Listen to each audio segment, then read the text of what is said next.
भट्टी साहब थोड़ा आप हमें पहले अपडेट देना कि एक्चुअली हम लोग पूछना चाह रहे थे कि भाई एक और प्रोपेगेंडा सोशल इंडियन मीडिया ने भी छोड़ दिए। हर मैच से पहले कुछ ना कुछ ऐसे लगता है अब आदी हो गए हम लोग, तो ये कुछ प्रोपेगेंडा वगैरह चल रहा है and I think we should not give importance to it. कुछ सीरियस बात तो नहीं है ना, ये कंफर्म करिए।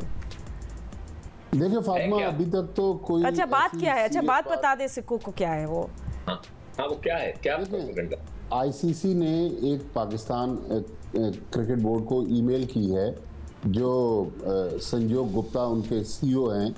उन्होंने कहा है कि परसों जब मीटिंग हुई है एंडी पाइक्राफ्ट की पाकिस्तान टीम के ऑफिशियल से, तो वहाँ पर फिल्मिंग की गई और वो पीएमओ का एरिया था जो फिल्मिंग के लिए अलाउ नहीं था। हालांकि हम तो ड्रेसिंग रूम की वीडियोस देखते हैं, पाकिस्तान टीम के ड्रेसिंग रूम की भी वीडियो, इंडिया के ड्रेसिंग रूम के भी वीडियो, तो पीएमओ पे तो वो चीज़ें फिल्मिंग हो रही होती है। लेकिन वहाँ पर आईसीसी के general manager cricket Wasim Khan भी मौजूद थे।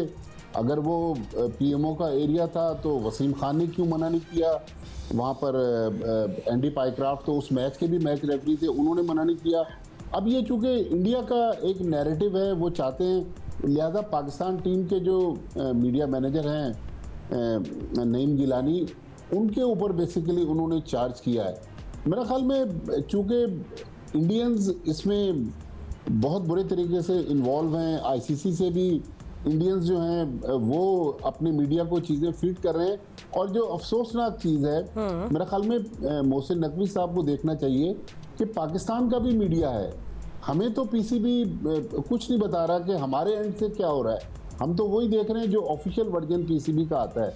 फिर जो उनको तकलीफ़ हुई है, उनको तकलीफ़ जो हुई है वो ये हुई है कि जो माजरत या माफ़ी का लफ्ज़ यूज़ कर रहा है पीसीबी, तो आईसीसी कह रहा है कि शायद एंडी पाइक्राफ्ट ने इस किस्म के अल्फाज नहीं कहे, कुछ और अल्फाज थे, उसको किसी और तरीके से बयान किया गया। तो बेसिकली इंडिया चाहता है कि गंदगी करे और पाकिस्तान क्रिकेट को कंट्रोवर्सी में। So basically हम इस प्रोपेगेंडा के लिए we will not fall for this propaganda which is good. चले इस आगे जाके सेकंड ब्रेक में I promise you it's going to be all about Pakistan in India, but क्योंकि हमने आज कल जो मैच खेला गया और आज मैच खेला जाएगा उस पर जरूर बात करनी है। एशिया कप चल रहा है, तो राशिद भाई लेट्स टॉक अबाउट श्रीलंका।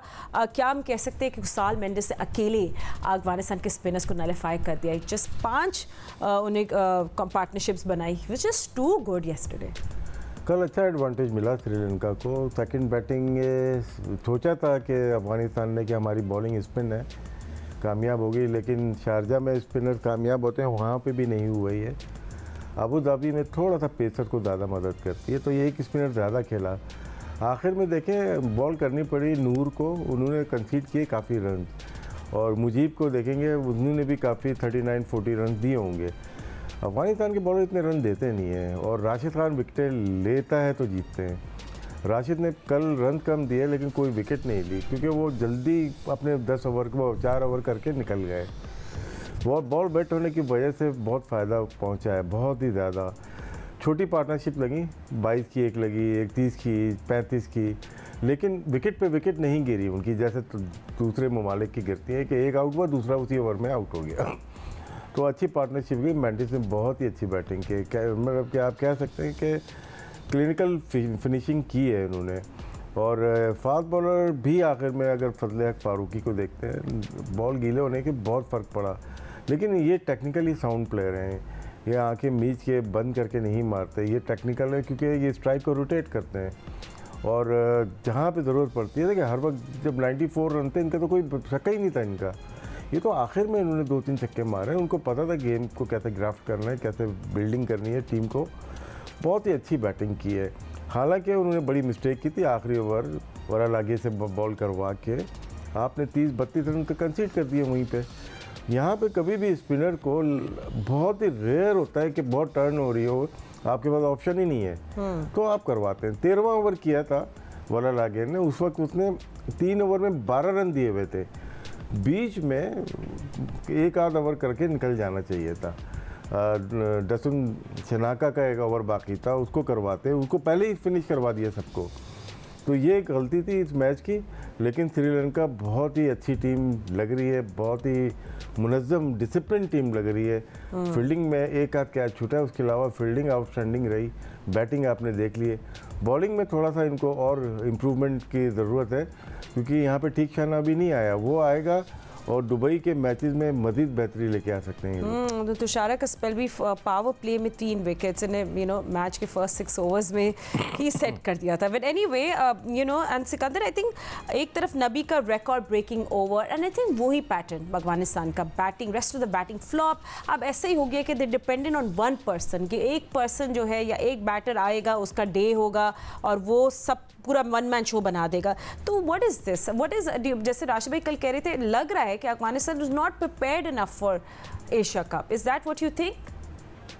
नहीं, मैंने कल भी जैसे कहा था ना कि वो तो ऐसा लगता है कि अब उन्होंने जितनी भी क्रिकेट खेली वो थोड़े थक गए हैं और उनको कोई नई चीज चाहिए, नए लड़के चाहिए। कई दफा होता है टीम में वो वही चीज चल रही है, वही चीज चल रही है, तो फिर वो एक बोरिंग सी हो जाती है। You have to have a change, कि उसका टेस्ट बदलने के लिए आप कुछ और चीज़ करते हैं। तो मेरे ख्याल से अब इनको टीम में भी कुछ तब्दीलियां करनी पड़ेंगी। और जो नबी को जो आखिरी ओवर कराया है विलानागे ने, वो उसने बहुत गलत कराया। उसने देखी कि सारी पहला गेंद ऑफ स्टंप पे किया, छक्का, फिर दूसरा ऑफ स्टंप पे कर दिया, फिर छक्का, तीसरा फिर वहीं किया, फिर छक्का। तो ये उसको मुझे समझ भी नहीं आया। वो अच्छा एक्सपीरियंस बॉलर है, उसको थोड़ा सा मिडिल स्टंप पे रखना चाहिए था। अभी मैं पढ़ रहा था कि वो उसके वालिद का बेचारा जो बॉलर है, उसके वालिद का इंतकाल हो गया और वो उनको मैच के बाद बताया गया जी मैच के छक्कों की वजह से हुआ। आई डोंट थिंक सो ऐसा कुछ हुआ होगा, मगर ये कि हमारी तरफ से हमदर्दी है उनको कि उनके वालिद का इंतकाल हो गया।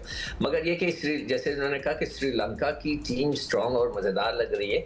और मुझे नहीं समझ में आता कि जब स्पिनर से ही कराना था तो राशिद क्यों नहीं कराता आखिरी ओवर। भाई सबसे बड़ा देखें, जो सबसे बड़ा प्लेयर होता है, जो सबसे पावरफुल प्लेयर होता है ना, उसको अपनी रिस्पॉन्सिबिलिटी लेनी चाहिए। हमारे यहाँ जो सबसे एक्सपीरियंस प्लेयर है वो फ़खर है।